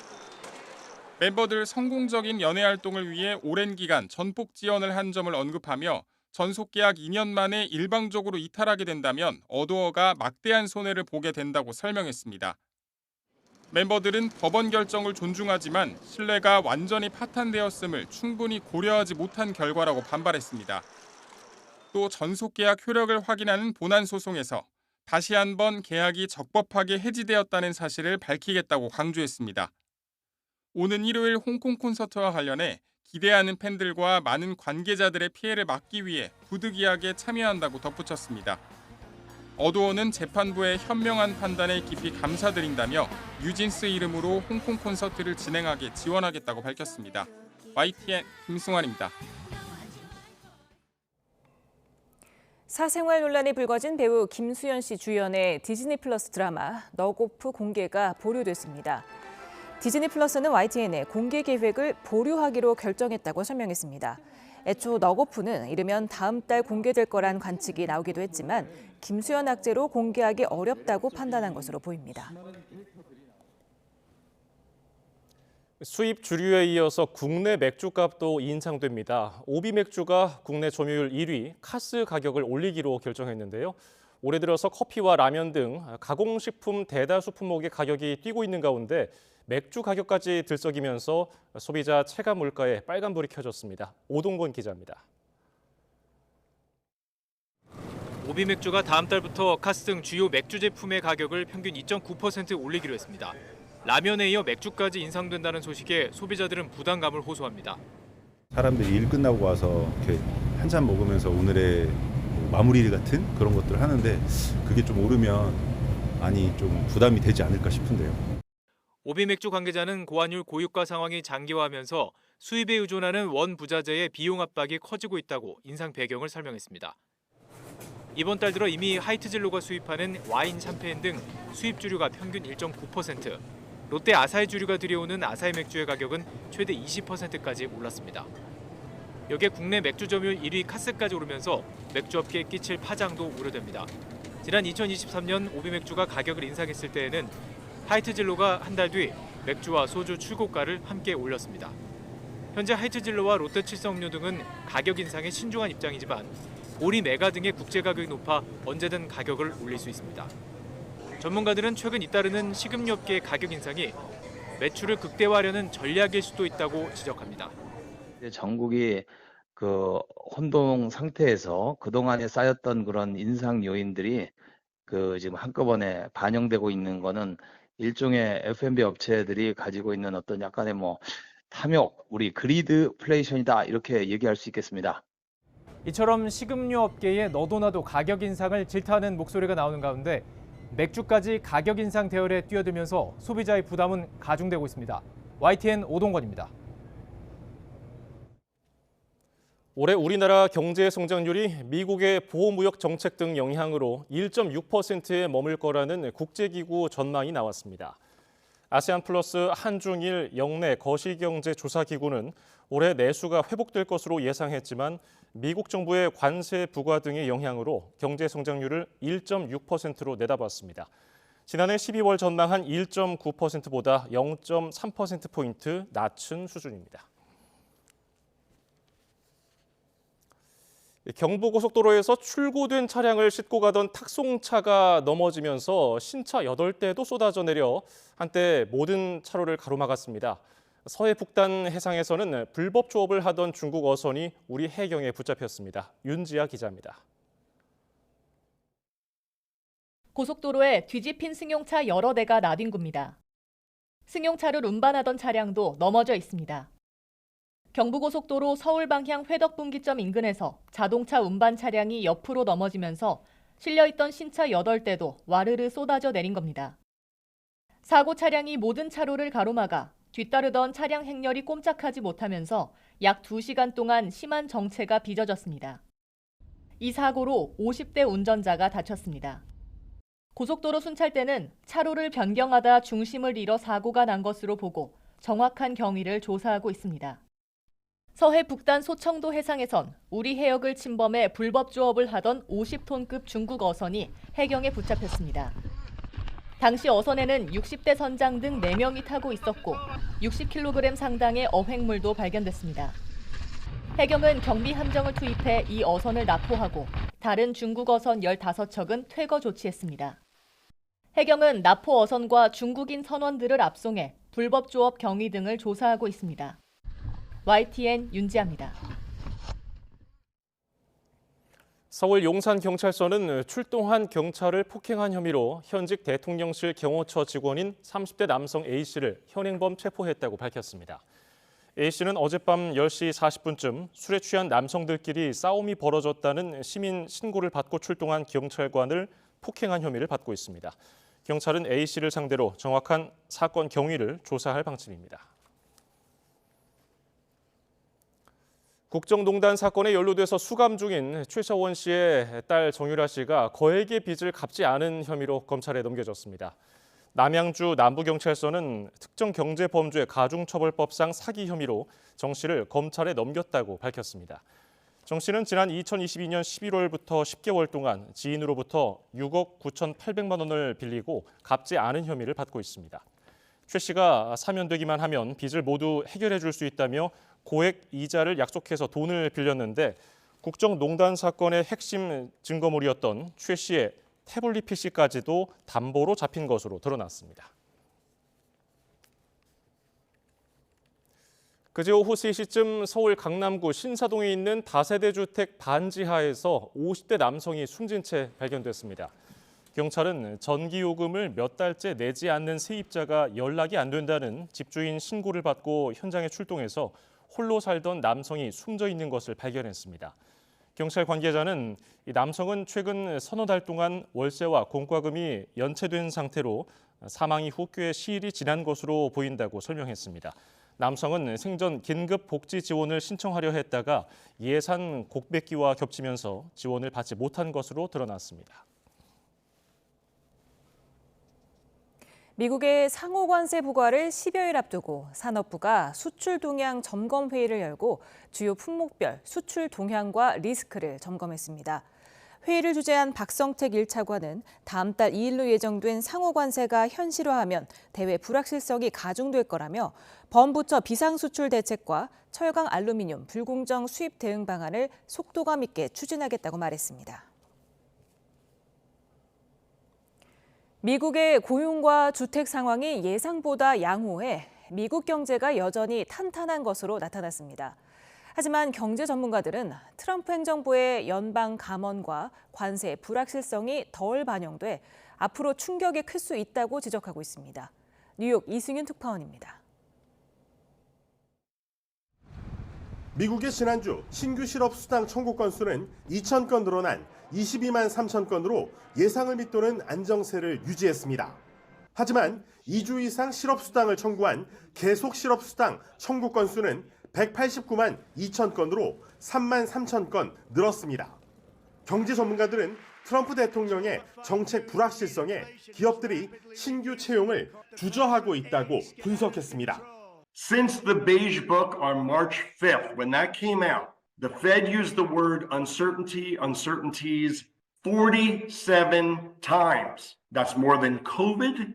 또 트럼프의 연방 감원은 고용 지표에 제대로 반영되지 않은 상태. 로이터 통신은 공무원 2만 5천 명이 해고됐지만 복직과 행정 휴가를 반복해 실업자로 집계되지 않은 경우가 많다고 전했습니다. 겉과 속이 다른 건 미국 주택시장도 마찬가지. 지난달 미국의 기존 주택 거래량은 예상외로 증가했지만 신축 주택 시장은 타격이 심각합니다. 관세로 신축 주택당 9,200달러의 추가 비용이 발생하자 주택 건설업자들의 경기 심리는 7개월 만에 최저로 떨어졌습니다. 이런 경제지표 혼재 속에 뉴욕 증시 3대 지수는 등락을 거듭한 끝에 동반 하락했습니다. 블룸버그는 트럼프의 정책으로 인해 물가 상승과 경기 침체가 동반되는 이른바 스태그플레이션 위험이 크다고 진단했습니다. 경제 전문가들은 관세로 인한 무역 전쟁의 충격이 현실화하면 연중 내내 물가가 올라 금리 인하가 어려워지고 증시가 하방 압력을 받을 수 있다고 경고하고 있습니다. 뉴욕에서 YTN 이승윤입니다. 한국과 중국의 외교 수장이 오늘 도쿄에서 만나 양국 간 관계 개선 방안을 협의했습니다. 내일은 한중일 또 한일 외교장관 회담이 잇따라 열려서 트럼프 정부 출범 이후 불확실한 국제 정세 속에 3국 협력 강화 방안을 논의합니다. 김세호 특파원의 보도입니다. 한중일 외교장관 회의를 앞두고 열린 한중 외교장관 회담. 왕이 중국 외교부장은 한중은 뗄래야 뗄 수 없는 관계라며 긴밀한 협력과 교류를 강조했습니다.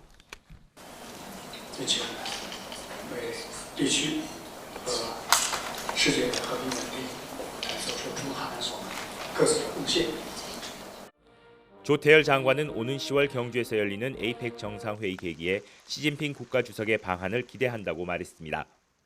특히 오는 가을에 개최되는 경주 에이펙 정상회의에 지주정림의 방한이 이루어지고 양국 관계에 새로운 전기가 마련될 수 있도록 부장과 함께 노력해 나가고 싶습니다. 또 국제사회의 불확실성이 심화되는 상황에서 한반도 문제에 대해 한중 간 전략적 소통을 강조했습니다. 한중일 외교장관 회담에서 세 나라는 외교안보, 경제통상 등 분야에서의 폭넓은 협력을 논의할 것으로 보입니다.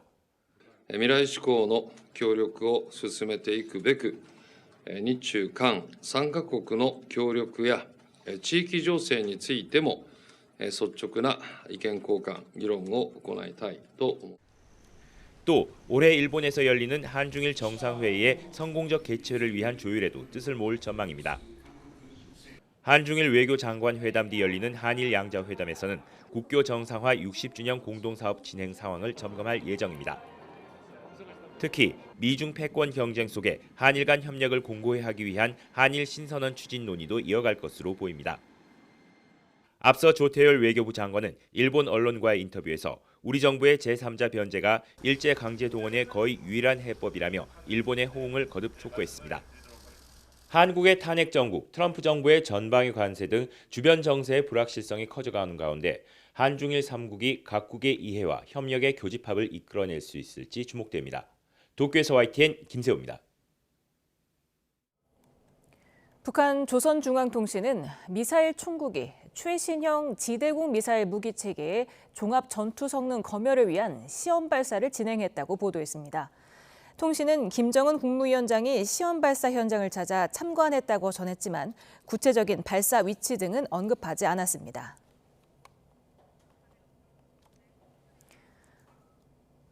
네, 방금 들어온 소식 전해드립니다. 오늘 오후 3시 26분쯤 경남 산청군 시천면 산천리에서 산불이 발생했습니다.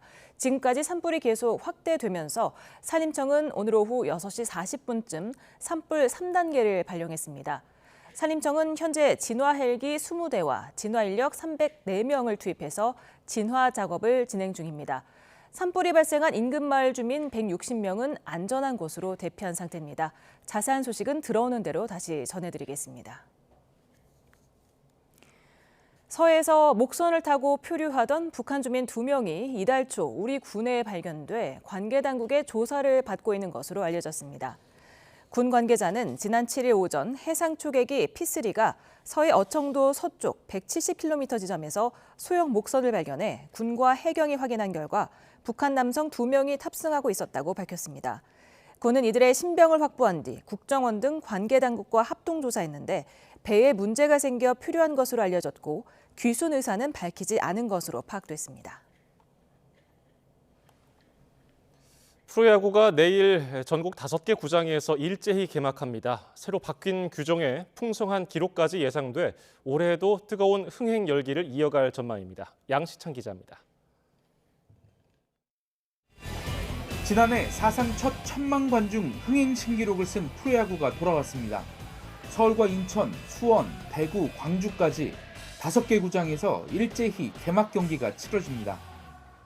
10개 구단 감독은 시범 경기에서 검증을 마친 외국인 투수들을 개막전 선발로 예고하며 첫 경기부터 총력전을 다짐했습니다. 우리가 강팀임을 보여드리는 한 해로 만들겠습니다. 특히 1승의 소중함을 느꼈기 때문에 올 시즌은 꼭 포스트 시즌에 들어가고. 올해는 특히 새로 바뀐 규정들로 변화가 예정돼 있어 팬들의 흥미를 끌고 있습니다. 마운드와 타석에서 투수와 타자의 시간을 제한하는 피치 클록이 도입돼 지루할 틈 없이 경기가 이어지고 각 팀과 선수들의 대응을 지켜보는 것도 올 시즌 색다른 볼거리입니다. 자동 투구 판정 시스템 A베이스의 스트라이크 존 높이가 조금 낮아진 것도 각 팀 전략에 영향을 주는 변수입니다. 감독들은 투수의 어깨에 기대를 걸고 있습니다. 문동주 선수를 좀 많이 응원해 주시길 바랍니다. 올해 분명히 더 잘할 겁니다. 손주영 선수의 또 한 번의 성장을 관심 있게 지켜봐 주셨으면 하는 생각입니다. 아마 올 시즌을 통해서 우리나라의 자완 에이스로 성장하지 않을까. 2년 연속 우승을 노리는 디펜딩 챔피언 기아를 3강으로 꼽히는 LG와 삼성이 막아낼 수 있을지, 또 하나와 롯데 등 지난해 포스트 시즌 진출에 실패한 팀들이 올해는 가을 야구 꿈을 이룰지, 풍성한 화제거리와 함께 프로야구가 또 한 번의 1000만 관중 신화를 향해 달려갑니다. YTN 양시창입니다. 배구 여제 김연경 선수가 은퇴 투어의 마지막 경기를 끝으로 정규리그를 마감했습니다. 김연경은 원정으로 치러진 GS칼텍스와의 정규리그 마지막 경기에 결장했지만 경기 뒤에 열린 은퇴 행사에는 참여했습니다. 김연경의 등번호 10번이 새겨진 유니폼에 동료 선수들의 사인을 담아서 GS칼텍스 주장 유서연이 선물을 했고, 이영택 GS칼텍스 감독은 꽃다발을 건넸습니다. 중국에서는 홍콩으로 날아가던 여객기 객실 선반에서 불이 나 긴급 회항하는 사고가 있었습니다. 보조 배터리 폭발로 추정이 되는데 승무원과 승객들이 생수와 주스, 콜라까지 뿌려서 겨우 불을 껐습니다. 베이징 강정규 특파원입니다. 비행 중인 여객기 안에 희뿌연 연기가 퍼지기 시작합니다. 머리 위 선반에 보관한 짐에서 불이 붙은 겁니다. 객실에 비치된 작은 소화기론 역부족. 승무원들은 급한 대로 생수와 음료수까지 가져와 뿌려봅니다.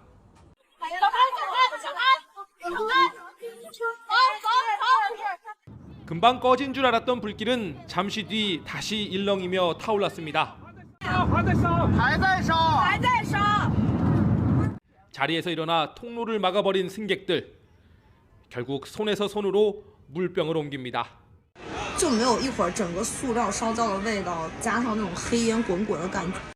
현지 시각 오후 1시 반쯤 중국 항저우에서 이륙해 홍콩으로 향하던 여객기 안에서 불이 났습니다. 홍콩 항공의 에어버스 A320 기종으로 승객 160명과 승무원 8명이 탑승하고 있었습니다.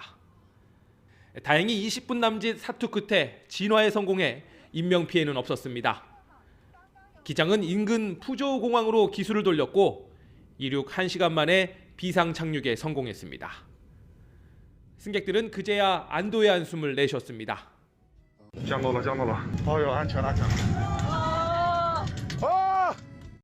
목격자들은 선반 짐칸에 보관해둔 보조 배터리에서 불이 난 것 같다고 전했습니다.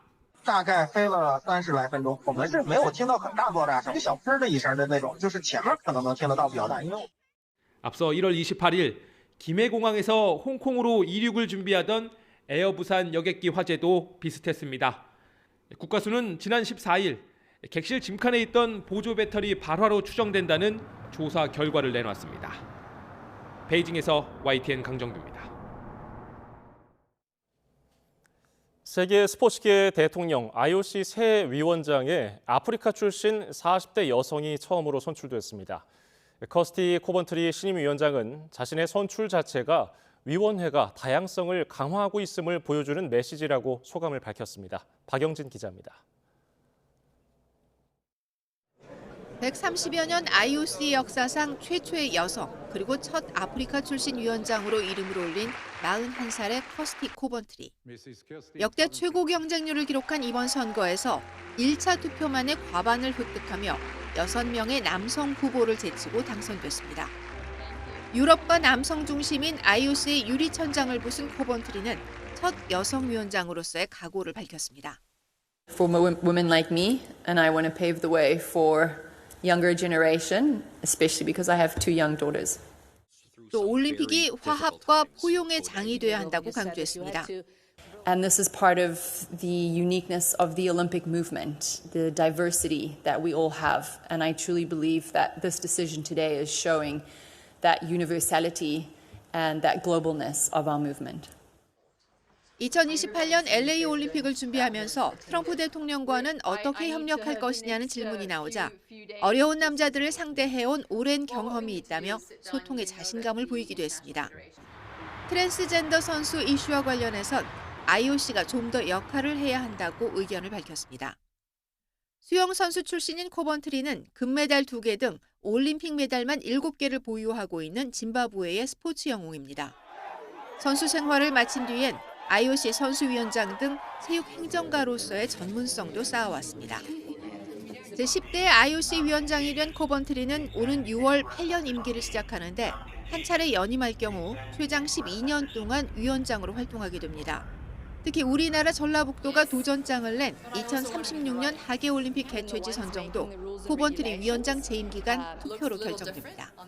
YTN 박영진입니다. 전 세계적으로 홍역이 크게 확산하고 있습니다. 미국과 유럽은 물론 우리나라와 가까운 베트남에서도 사망자가 잇따르면서 비상이 걸렸습니다. 김선중 기자입니다. 올해 들어 미국 내 홍역 환자는 이미 300명을 넘어섰습니다. 지난해 285명이었던 것과 비교하면 석 달 만에 지난해 수치를 뛰어넘은 겁니다. 특히 텍사스 상황이 심각합니다. 벌써 255명이 홍역에 걸렸는데 10년 만에 사망자까지 나왔습니다. This is probably an underestimate. It could be considerably higher because some of the affected individuals haven't sought medical attention. Others are still in the process of being diagnosed. 유럽은 더 난립니다. WHO와 유니세프에 따르면 지난해 이미 2배가 늘어 25년 만에 최고 수준을 기록했습니다. 예방 접종률이 낮은 루마니아를 포함해 동유럽 국가들이 제일 문제입니다. So we should be concerned. It seems like the measles have come back with vengeance. 아시아도 만만치 않습니다. 당장 베트남에서는 석 달 만에 4만 명이 감염돼 5명이나 숨졌습니다. 전문가들은 코로나19 팬데믹 기간에 예방 접종률이 크게 낮아지면서 홍역이 다시 번지고 있다고 우려합니다. 특히 정치권의 무분별한 백신 가짜 뉴스가 접종률을 떨어뜨리고 있다는 진단입니다.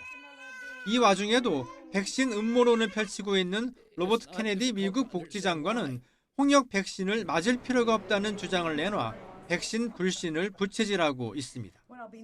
WHO는 홍역이 유행하는 각국 정부에 홍역 사례를 찾아 접촉자 추적을 강화하고 백신 접종 캠페인을 활발히 해달라고 촉구했습니다. YTN 김선중입니다. 바다가 없는 우즈베키스탄에 조선소 인력을 배출하는 직업훈련소가 문을 열었습니다.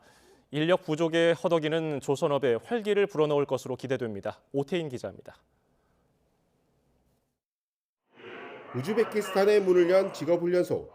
한국 조선업체 작업복을 입은 사람들이 한글을 배웁니다. 한 글자라도 놓칠세라 진지하게 수업을 듣습니다. 교육생들은 조선업 기능 인력 양성을 목표로 선발된 인원들. 3개월 동안 훈련을 받으면 울산 지역 조선소에서 일할 기회가 보장됩니다. 세계적으로 나오는 배 중에서 한국의 50%가 한국에서 나오니까 뭐 그 기술을 배워야겠다, 그 경험을 봐야겠다, 그 생각이 있었습니다. 직업훈련소에서는 한글은 물론 조선소 현장에서 꼭 필요한 페인트 칠과 전기 설비 등 5개 항목을 가르칩니다. 특히 현장 업무 강의는 현지인들이 일할 국내 조선소가 강사를 파견해 교육을 맡았습니다. 맞춤형으로 교육을 하면은 여러 가지 기능적인 측면이나 그다음에 안전 이런 문제들을 많이 개선할 수 있을 것 같아가지고 그런 것들을 우즈벡 정부하고 이제 처음으로 시도하는 거라서 올해 연말까지 400명을 교육하고 해마다 500명을 키워낼 예정입니다. 지역 조선소가 구인난에 시달리자 울산시가 나서 우즈베키스탄 정부와 손을 잡은 결과입니다. 울산의 산업 경쟁력을 강화하는 일이자 또한 울산과 우제 간의 지역 경제 발전의 새로운 원동력이 될 것입니다. 울산시는 베트남과 태국 등에도 직업훈련소를 짓는다는 계획입니다. 현지에서 차려진 직업훈련소가 심각한 인력난에 빠진 국내 조선업에 숨통을 틔울 역할을 할지 주목됩니다. YTN OTN입니다. 도널드 트럼프 미국 대통령의 정책에 반발해서 미국 공연을 거부한 세계적인 클래식 연주자 2명이 국내 관객들 앞에 섭니다. 국내 공연 예정인 두 거장은 헝가리 출신의 피아니스트 안드라스 시프와 독일 바이올리니스트 크리스티안 테츠라프입니다. 우선 시프는 28일과 30일 각각 대구 콘서트 하우스와 서울 예술의 전당 콘서트 홀에서 악단 카펠라 안드레아 바르카와 무대에 오릅니다. 독일의 간판 바이올리니스트 테츠라프도 5월 1일과 2일 예술의 전당 콘서트 홀과 부산 문화회관 중극장에서 공연할 예정입니다. 우리 정부가 삼성물산과 제일모직 합병으로 손해를 본 미국계 헤지펀드 메이슨 캐피탈에 3,200만 달러, 우리 돈 438억여 원과 지연 이자를 배상하라는 국제상설중재재판소의 국제투자분쟁 중재 판정에 불복해서 취소 소송을 냈지만 1심에서 패소했습니다. 법무부는 오늘 자료를 내고 싱가포르 국제상사법원 1심 재판부가 어제 관할권 문제를 제기하며 중재 판정 취소를 요구한 우리 정부 주장을 기각했다고 밝혔습니다. 앞서 중재판정부는 지난해 4월 두 기업 합병 당시에 캐스팅 보트를 쥐고 있던 국민연금이 찬성표를 행사하는 과정에 우리 정부의 개입이 있었다고 판단했습니다. 이에 따라서 당시 삼성물산 주주로서 합병에 따라 주가 하락 등 손해를 본 메이슨에게 우리 정부가 손해배상을 해야 한다고 판정했습니다.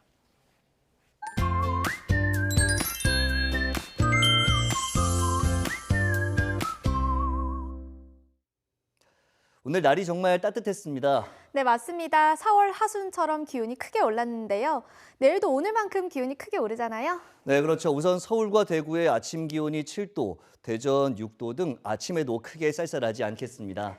낮 기온은 서울 19도, 대전 21도로 오늘만큼 따뜻하게 했고 대구는 25도까지 오르면서 따뜻함을 넘어 다소 덥게도 느껴질 수 있겠습니다. 다만 계속해서 일교차가 10도 이상 크게 벌어집니다. 체온 조절 잘해주시기 바랍니다.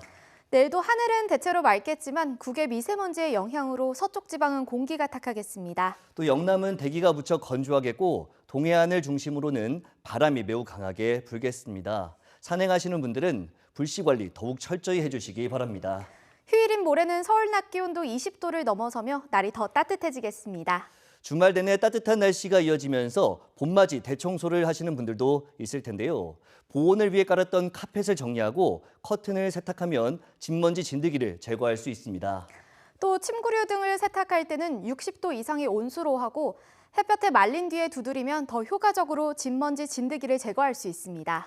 그리고 곰팡이가 생기기 쉬운 욕실은 곰팡이 전용 세제를 사용하는 것이 좋고요.